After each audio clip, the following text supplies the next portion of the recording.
Hello বন্ধুরা, আসসালামু আলাইকুম রহমতুল্লাহ। সবাই কেমন আছেন? আশা করি সবাই ভালো আছেন। আমি এখন বর্তমানে আছি মালদ্বীপ সমুদ্র সৈকতে। তো এখানে আসলে ভিউটা অস্থির। আমি না হয় কাজের জন্যই আসছি, যারা ট্যুরিস্টে আসেন অথবা যারা এখানে হানিমুনের জন্য আসেন, বেসিক্যালি ঘোরার জন্য যারা আসেন তাদের জন্য এই জায়গাটা আসলে অস্থির একটা প্লেস।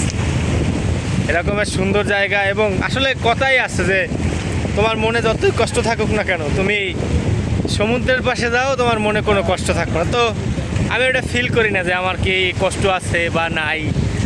ওগুলো আমি ফিল করি না ভাই।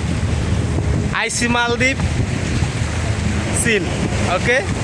কপালে যেটা আছে ওটা তো আল্লাহর দ্বারে লেহাই আছে। তবে আমি চেষ্টা করতে আছি আপনাদের দোয়ায়, মা বাবার দোয়ায় ভালো কিছু করার জন্য। অল মাই ফেসবুক ফ্রেন্ড, আসসালামু আলাইকুম। দেখা হবে আবার অন্য কোনো ভিডিওতে। Bye bye. মালদ্বীপ।